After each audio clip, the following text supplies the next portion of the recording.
Uma aula de álgebra linear 2, essa que trata aí especialmente da diagonalização de operadores. Sou a professora Elaine Ladislau, da Universidade do Estado do Amazonas, e para quem quiser estar se inscrevendo no canal, tá? Pode ficar à vontade ou fazer um comentário.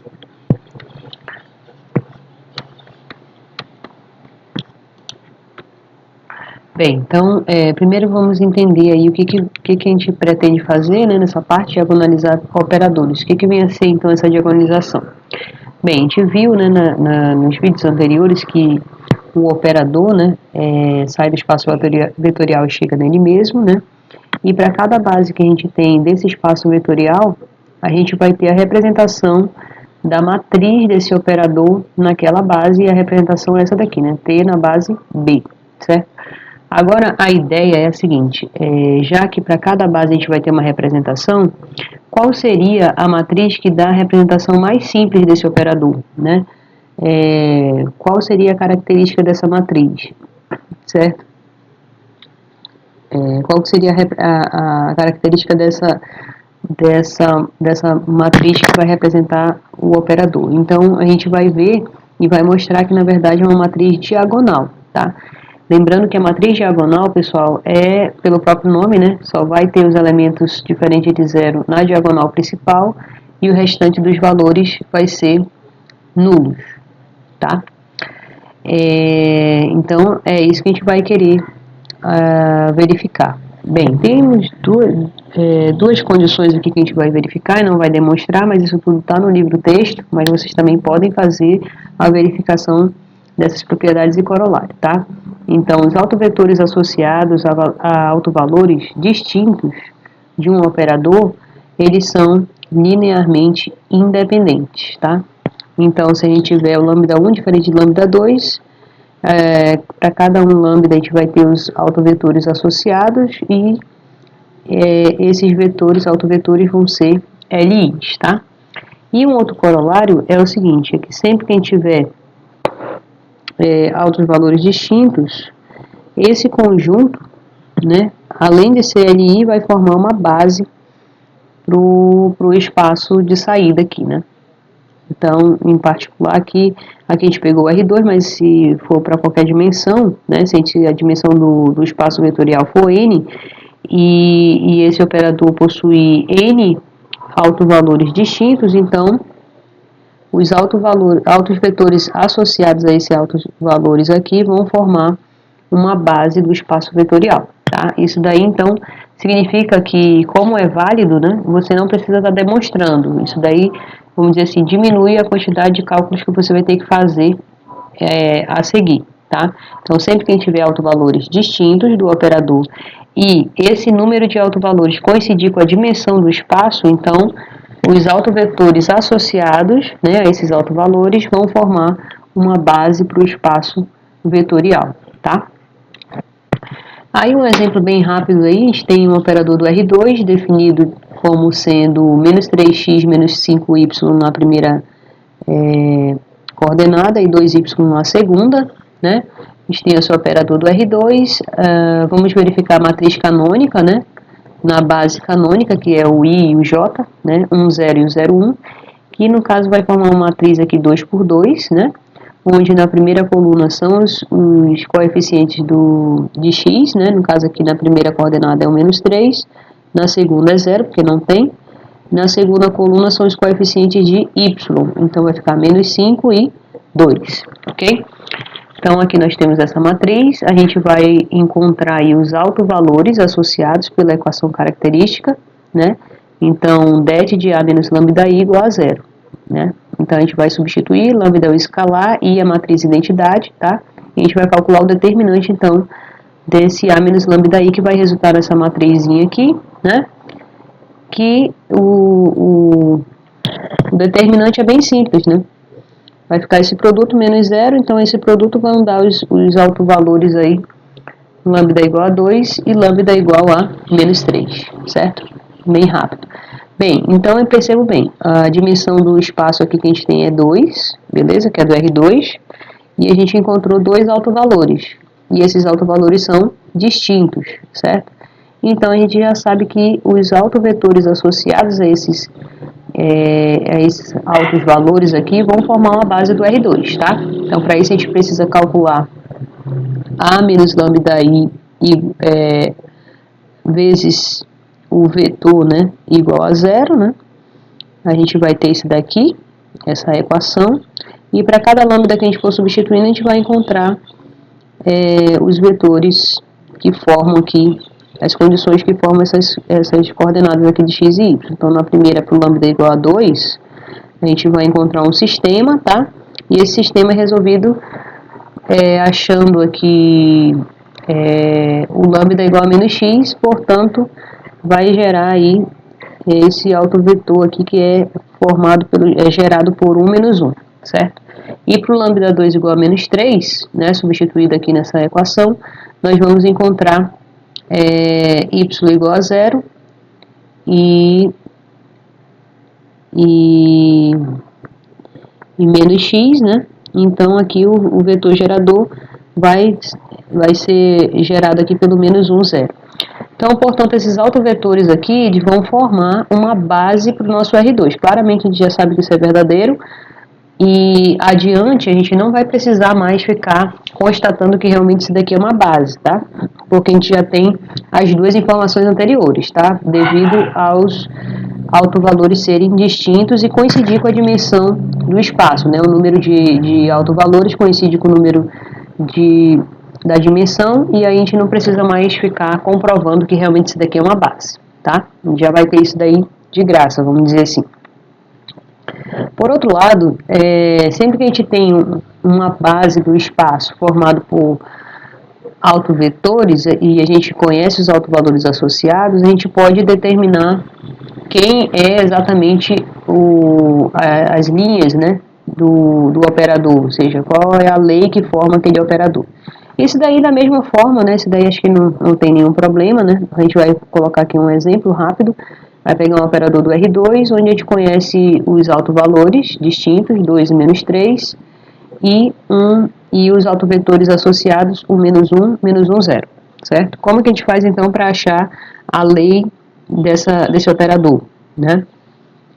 Então a gente já sabe que é base, né? A gente vai só reescrever aqui o sistema para encontrar os valores A e B em função de x e y, né? Então a gente vai pegar qualquer vetor do espaço e escrever como combinação dos vetores da base, e encontra aqui as condições para o A e para o B, né? Em função de x e y, substitui aqui no sistema e aplica a transformação para achar quem é a nossa lei, certo? Bem rápido.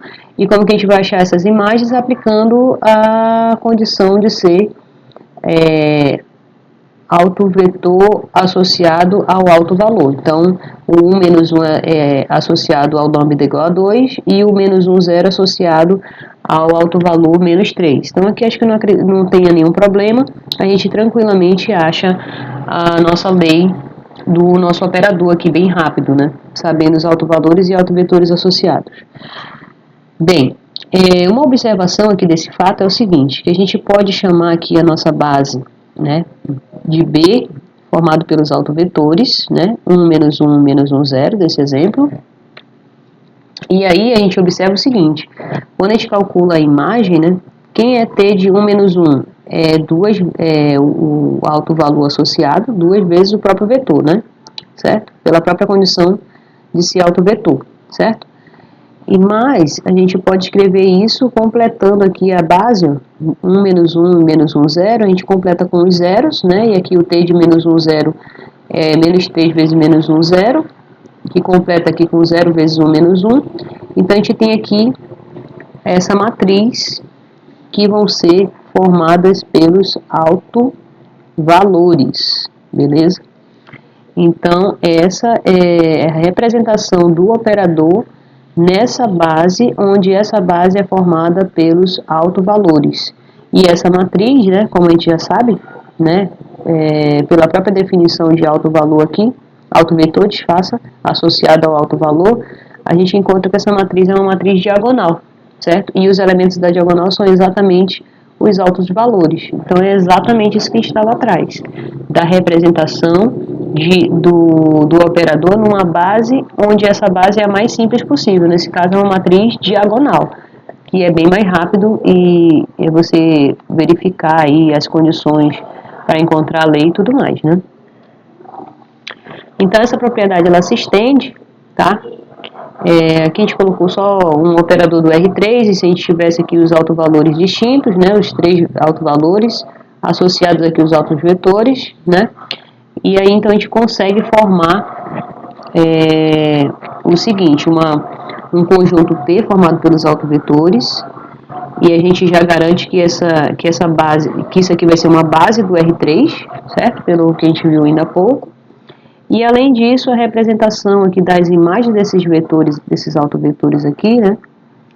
Pelo fato de ser autovetores, vão ser lambda 1 V1, lambda 2 V2, lambda 3 V3, completando aqui os vetores da nossa base, V1, V2 e V3, a gente completa com zeros e vai encontrar também novamente uma matriz diagonal, onde essa matriz é a matriz mais simples, vamos dizer assim, que representa o operador T, certo? Só que essa matriz, ela tem essa condição de ser diagonal e os elementos da diagonal principal são exatamente os autovalores, beleza?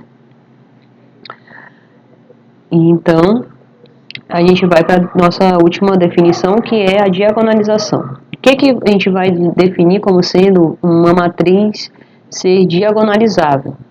Se existir uma matriz P, tá? Essa matriz ela vai ter que ser inversível, porque a gente vai ter que fazer aqui o conjugado de A, né? Tipo, esse conjugado seria essa multiplicação aqui, P a menos 1, A vezes P. Então, se P a menos 1, A, P for diagonal, se a gente fizer essa multiplicação e gerar uma matriz que é diagonal, então a gente diz que a matriz A é diagonalizável, tá? Então vai existir essa matriz que vai conseguir conjugar essa matriz, tá? E aí a gente tem alguns nomes, né? Essa matriz P aí, ela diagonaliza A, ou seja, P é a matriz diagonalizadora, beleza? Uma maneira equivalente de definir essa definição diagonalizável é a seguinte: se a gente tem um operador T de V em V, a gente vai dizer que esse operador é diagonalizável se existe uma base de V formada por autovetores. Beleza, né?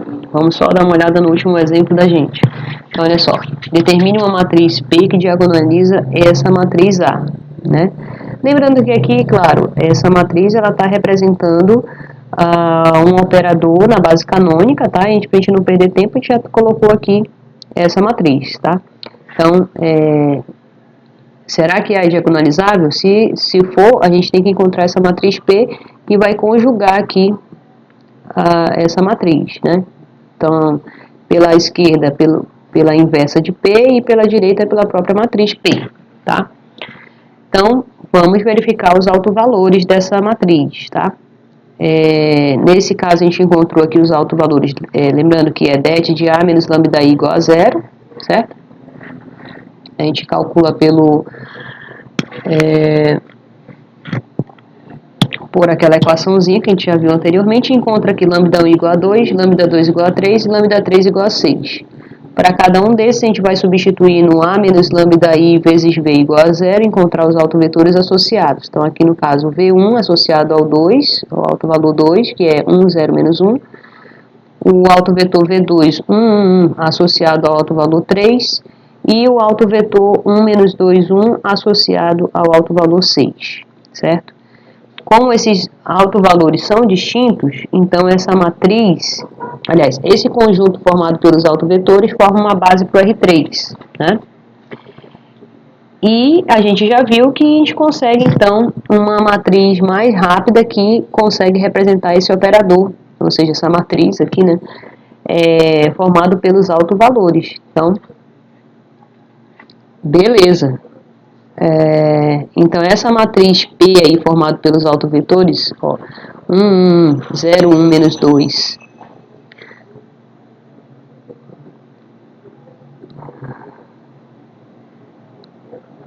0, 1, menos 2 e menos 1, 1, 1, diagonaliza A, beleza?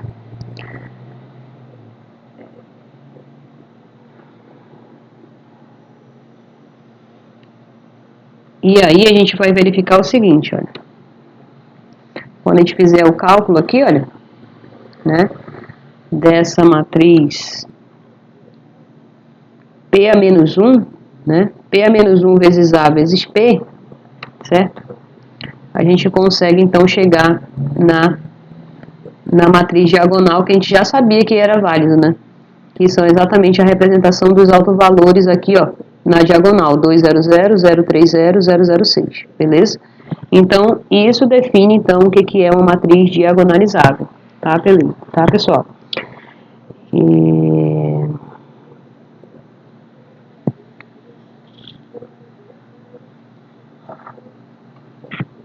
E é isso aí. Obrigada, qualquer coisa curte aí.